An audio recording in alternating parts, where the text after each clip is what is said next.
Pivoting. It sounds like a strategy move in basketball, but in life, it's an art. Matter of fact, cut the music. I'm pivoting right now. I have never done long-form content on YouTube that did not come by way of a live stream. It took me about 40 days, 40 nights to get this done. CapCut was here, left me, and then came back again. I say all of that to say that as I share with you the insight that I have gained as I've been pivoting for the past 5 years, know that I still have to adapt to change day to day. So if nothing else, I hope this video empowers the risk taker in you, builds the confidence in you that allows you to continue to do things your way, even if it's not according to your original plan. Woo! So where do I start? Well, when I met y'all, this was me. What has happened in these past 3 months? Well, if you follow me on any of my social media, you will know that I took a faith walk and I left my full-time job to step into entrepreneurship 100%. Some may think I'm crazy. Some may think I'm brave. Most days I feel like both. But I am remaining on this faith walk. And I'm calling it only that. Not even using the word struggle anymore. The struggle ain't real, but the faith walk is. Because what it is I have to remain faithful in my steps and in my purpose, knowing that what I may see now is not what will be, is not always the end all, and just to remain consistent in my steps, so that I can get to the promised land for which God has promised me. So yes. So as of officially, I guess August the 1st, Trap Cardio and Elite Nutrition RVA, which is my Herbalife based nutritional club. Those are my jobs. I thought I was so deep. I thought I was so profound. I'm looking at this video and I'm thinking, she really thinks she is the old wise one. Little did I know. I should have known. I'm bow-legged. So I should have known my faith walk wasn't going to be a cakewalk. I should have known the walk was going to be a little crooked. No, I know it all. In my mind, you make a plan, you execute it, the end. Ain't nobody tell me about all the other shit. The confidence to do a thing was never my issue. I know a lot of people like to correlate thinness with confidence as if one cannot exist without the other. Yeah, that ain't never been my issue. Check me out. I asked you, what's your number? My number is 51, 51, 51, 51. Now, why do you love your curves, Ashley? Because the adventure doesn't start until you hit the curve. All right. You practice with that one, girl.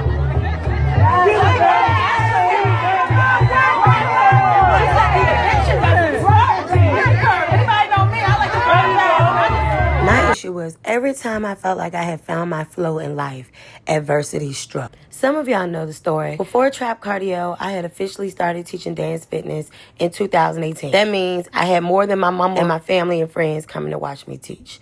And as soon as we had picked up, my house had got hit by a drunk driver.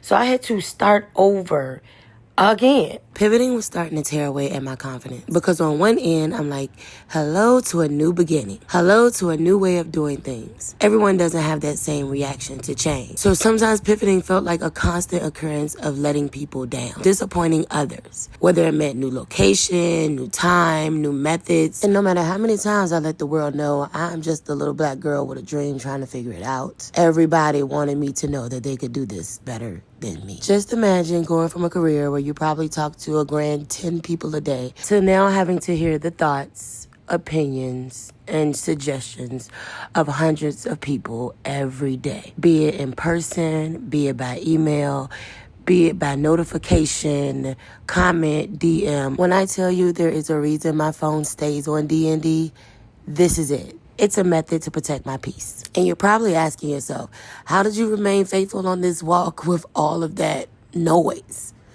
God found a way to send an angel to me through every pivot. Be it a resource, a skill set, I can honestly say I never went without because one person one person may have believed in me. And let's not forget that the life around you doesn't just disappear as you pivot or navigate from moment to moment. Not only do I have a husband, but my kids were 8, 13, and 16 when I started this journey. So that means their life had to pivot too. You may read some things about your mom. You may see some things about your mom, but let's talk about it. How do you feel about this purpose that I'm fulfilling? How do you want me to show up for you? What do you need from me? And then there are friendships and everything else around you too. And though I hate how the statement, everyone can't go with you sounds, there comes a point in time where you have to make a choice. Who matters to you most, and what expectations do you have of relationships for yourself? I had a bad habit of going with the flow to my own detriment. I really needed to be clear about how I needed people to show up for me. There were times when people thought they were doing the most for me because they clapped for me, and all my depressed ass wanted was a hug, a shoulder to cry on, and an escape from day-to-day criticism. When I found that criticism was starting to chase me in certain circles, I removed myself. When I noticed my mental was heading in a downward spiral, I went to seek therapy. When I went to therapy, we realized that I was a people pleaser. And people pleasing can make pivoting feel impossible because it traps you in a cycle of making decisions based on what others expect instead of what you actually need. When you're constantly worried about disappointing people, you hesitate to let go of things, even when they no longer serve you. Be that in business, relationships, all of the things. Pivoting requires a level of selfishness, not in a negative way, but in a way that prioritizes alignment over approval. If you're too focused on making sure everyone else is comfortable with your decisions, you'll stay stuck in situations that were never meant to be permanent. Think about it. How many times have people tried to convince you to stick with something just because they weren't ready for you to move on? Maybe it was a job, a relationship, a business venture, or even a version of yourself that you were more comfortable with. But the truth is, people who genuinely support your growth won't understand your pivots. The ones who guilt trip you, question your shifts, make it about them, they were benefiting from your stagnation. Pivoting forces you to break out that mode. It teaches you to choose alignment over attachment, peace over performance, and self-trust over external validation. That's why people pleasers struggle with pivoting. They mistake self-preservation for selfishness. But the real question is, what's more selfish? Choosing yourself or expecting someone to stay the same just so you can be comfortable? So yeah, between therapy and my husband experiencing a traumatic medical crisis that was life-threatening, I said, fuck all this shit. It's about me now. One thing my daddy used to always quote is Kenny Rogers. You gotta know when to hold them and when to fold them. And when I almost lost the one person that wants nothing for me but me to be myself, baby, fuck them people took a whole new meaning. I began the ultimate pivot. The rebirth. I realized that pivoting is a superpower. The fact that you can still get up and try again. Do you know how many people quit in the face of adversity? Is admirable. It should be celebrated. And if nobody else celebrates it, it should be you. Because pivoting is an art. It's knowing when to shift, when to let go, and when to step in something new, even when it's uncomfortable. And it's not quitting. It's not failing. It's trusting that where you're headed is better than where you've been. For me, pivoting has been the theme of my life. I left a stable government job to choose something that felt more aligned. I ran 2 businesses and realized one had to go so the other could thrive. I've watched relationships change, my content evolve, and my purpose expand. And through it all, I've had to remind myself, pivoting isn't about losing. It's about making space for what's next. For example, sometimes we always want the old us back. Baby, but do you know what the new, evolved you includes? I'm the baddest I've ever been.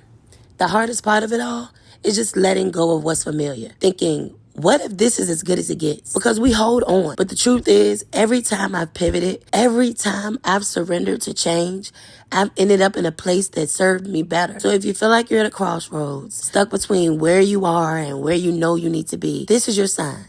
Pivot.